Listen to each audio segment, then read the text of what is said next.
السلام علیکم ورحمۃ اللہ وبرکاتہ۔ آج کی ہماری تیسری ویڈیو ہے حمل یا حیض کے دوران جو عورت کی روزے چھوٹ جائے تو کیا اس کا کوئی کفارہ ہوگا۔ آئیے دیکھتے ہیں اور سنتے ہیں اور عمل کرنے کی کوشش کرتے ہیں۔ دوستو ویڈیو اچھی لگی تو لائک کریں اور دوستوں کے ساتھ شیئر کریں اور چینل کو بھی سبسکرائب کریں۔ دوستو ایڈوکیٹ محمد فیاض صاحب کی چینل کا لنک ڈسکرپشن میں ہے، آپ ان کی چینل کو بھی ضرور وزٹ کریں۔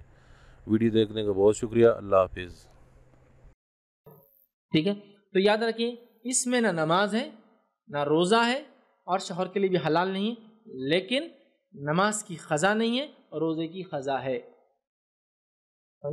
حیض اور نفاس کے دوران جو روزے عورت کے چھوڑتے ہیں اس کی قضا ان کو رکھنا ہے۔ حمل کے دوران یا رضاعت کے دوران جو روزے چھوڑتے ہیں وہ چھوڑ سکتی ہے، لیکن اس کو بعد میں قضا کرنا ہے۔ نماز کی قضا نہیں ہے، روزے کی قضا ہے، یہ بات بھی یاد رکھیں۔ تو نفاس میں شوہر سے بھی دور رہیں گی اور روزے سے بھی دور رہیں گی اور نماز سے بھی دور رہیں گی، یاد رکھیں۔ اسی طرح نفاس 40 دن تک بھی چل سکتا ہے اور 40 دن سے پہلے بھی ختم ہو سکتا ہے۔ ہمارے پاس انڈیا میں غلط فہمی یہ ہوتی ہے کہ نفاس بولے تو 40 ڈیز اور وہ 40 دن فکس کر لیتے ہیں۔ بالکل نہیں، بالکل نہیں۔ تمام علماء کے فتاوے یہی ہے کہ نفاس کا خون 10 دن میں ختم ہو، 20 دن میں ختم ہو، 25 دن میں ختم ہو، 27 دن میں ختم ہو، 30 دن میں ختم ہو، 35 دن میں ختم ہو، اس کے بعد وہ غسل کریں گی اور نماز بھی پڑھیں گی، روزہ بھی رکھیں گی اور شوہر کے لیے حلال ہو جائیں گی۔ یہ بات یاد رکھے۔ اگر نفاس کا خون چل ہی رہا ہے اور 40 دن تک پہنچ گیا ہے اور 40 دن کے بعد بھی چل رہا ہے تو پھر علماء لکھتے ہیں 40 دن کے بعد کا خون نفاس کا نہیں مانا جائے گا، یہ فاسد خون ہے، بیماری والا خون ہے یا استحاضہ ہے۔ استحاضہ کیا ہوتا ہے؟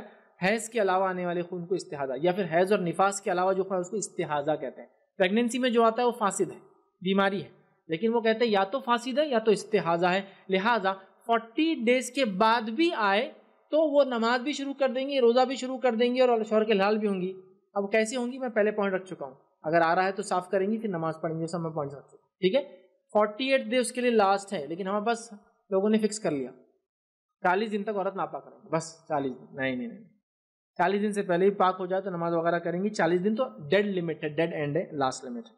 ٹھیک ہے، اگر 40 دن ختم نہ ہو تو 40 دن کے بعد اس خون کو فاسد یا بیماری مانا جائے گا اور ہر نماز سے پہلے عورت استنجا کریں گی، جو پوائنٹ پہلے رکھ چکا ہوں میں، اور وضو کریں گی اور نماز پڑھیں گی، روزہ رکھیں گی، شوہر کے لیے بھی حلال ہوں گی، یاد رکھیں۔ ٹھیک ہے، اسی طرح آخری 2 پوائنٹ۔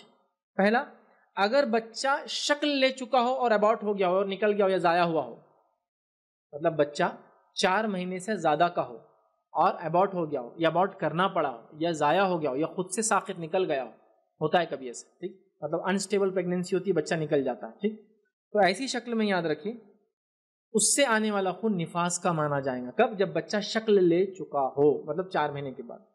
اور اگر شکل نہ لیا ہو مطلب 4 مہینے سے پہلے، تو پھر اس خون کو نفاس نہیں مانا جائے گا، استحاضہ مانا جائے گا اور بچے کی اس ابارشن کے بعد نماز پڑھیں گی اور روزہ رکھیں گی۔ سمجھ گیا بات کو؟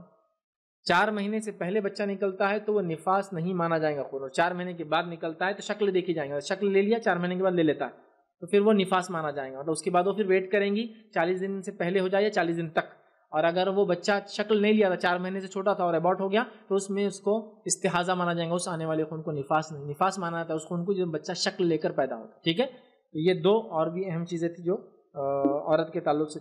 اب آئیے آخری بس 5-6 پوائنٹ